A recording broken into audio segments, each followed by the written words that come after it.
Everyone remembers the Vikings raiding England, their longships striking terror on the shores of Britain and France. But few know, these same ships once sailed further south, into the very heart of the Muslim world. This is not just a story of raids. It's a story of silver, of slaves, of civilizations colliding and trading in the shadows of history. This is the untold story of how the fiercest warriors of the North clashed, traded, and intertwined with one of the greatest Islamic empires of the age. The Vikings were more than raiders. They were explorers, traders, and shipbuilders without equal, men who left their frozen fjords to carve paths across seas and rivers, searching for wealth and glory. Far to the south stretched the world of Islam.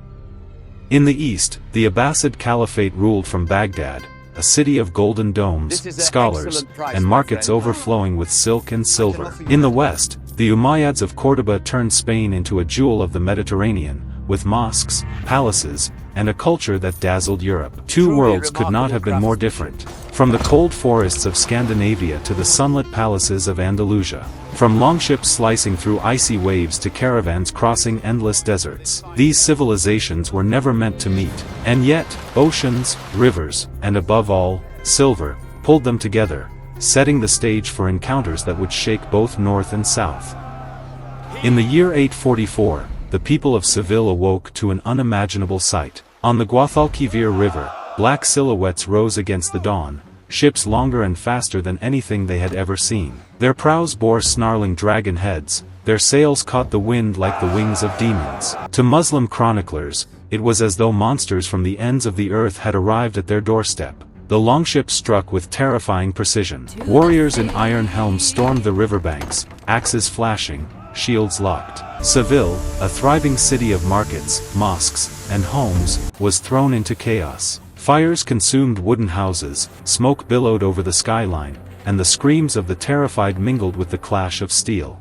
Silver was plundered, captives were dragged to the ships, and the city that had known centuries of peace suddenly felt the sting of the north. But the Vikings had underestimated their prey. Emir Abd al-Rahman II would not allow Al-Andalus to be humbled. He rallied his armies, calling men from across the land to defend the jewel of Iberia.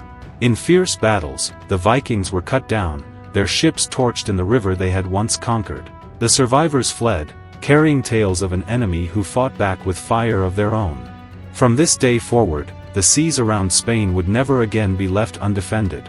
The emir ordered the creation of a navy, a fleet to patrol the waters, to ensure the dragon ships would never again descend so easily upon his lands. For the Muslim world, the Vikings had transformed from distant rumor into living terror. And for the Vikings, Al-Andalus had proven that not all lands would fall so easily to the axe. While some Vikings carved terror across the west, others turned their sights eastward, navigating rivers that twisted through the heart of what we now call Russia. These waterways, the Volga, the Dnieper, and countless tributaries, were highways of trade, linking the frozen north to the wealth of the Islamic world. Silver flowed along these rivers like liquid sunlight. From the bustling markets of Baghdad and Samarkand, dirhams, small, shining coins, were exchanged, carried, and fiercely coveted.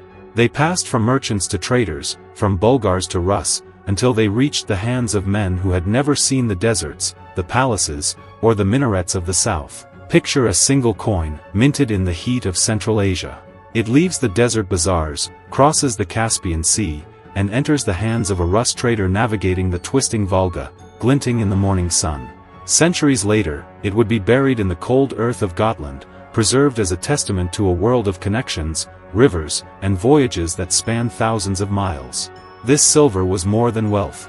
It was a force that shaped the ambitions of men, fueling trade, elevating status, and building networks of power across continents. For the Vikings, it was a lifeline, a bridge between their northern homelands and the sprawling civilizations of the south, a tangible link to a world larger than any they had ever imagined.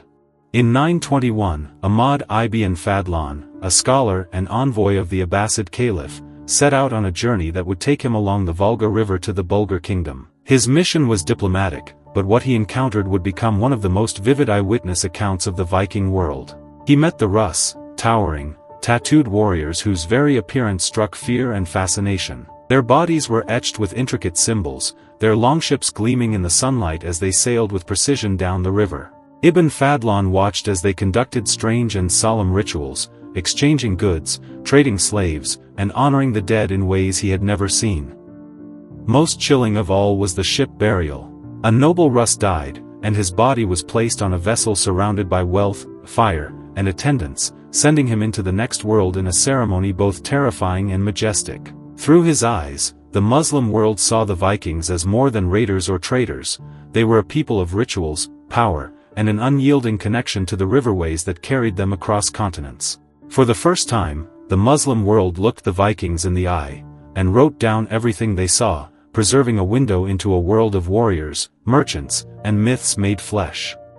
The story of the Vikings was not only written in fire and blood. For every city they raided, there were rivers and markets where silence ruled, where trade connected worlds that seemed impossible to reach. Viking slaves were sold in distant Muslim markets, their fates exchanged for silver or luxury goods. In return, silks, exquisite glassware, spices, and finely crafted treasures flowed north, arriving in lands where fjords met forests, far from the deserts and palaces where they had been made. Even the coins themselves told a story.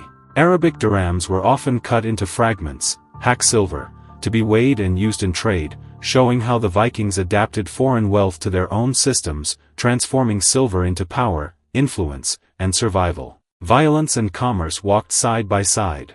One moment, a city burned, the next, merchants exchanged goods along quiet riverbanks. And legends whispered that some Vikings even took up swords as mercenaries, serving far-off rulers in lands most would never see. In this world of raiders and traders, of fire and silver, the Vikings were neither purely conquerors nor mere merchants. They were a bridge between two civilizations, shaping and being shaped by the currents of history.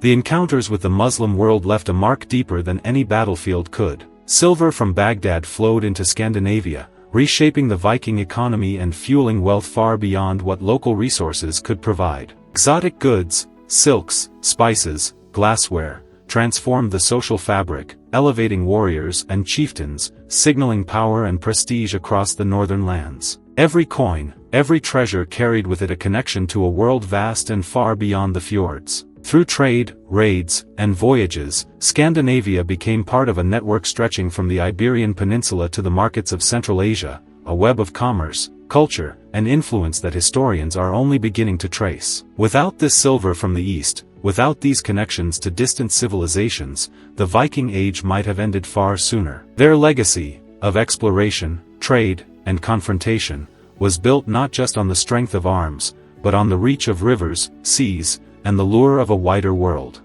The rivers of Seville once ran red with fire and smoke, and the cries of its people echoed through the night. Yet centuries later, a single silver dirham, buried deep in the earth, tells another story, one of trade, connection, and a world more intertwined than anyone imagined. The Vikings left their mark on the Islamic world in fire and fury. But it was silver, not swords, that bound them together. So, were the Vikings invaders, or were they simply another chapter in the global story of trade? The answer lies in the coins, and in the graves. Do share your thoughts in the comments. And while you are there, don't forget to hit the subscribe button and thumbs up. It really helps us keep going, and I really appreciate all of you for tuning in. I will see you in the next video where we will uncover another chapter of history.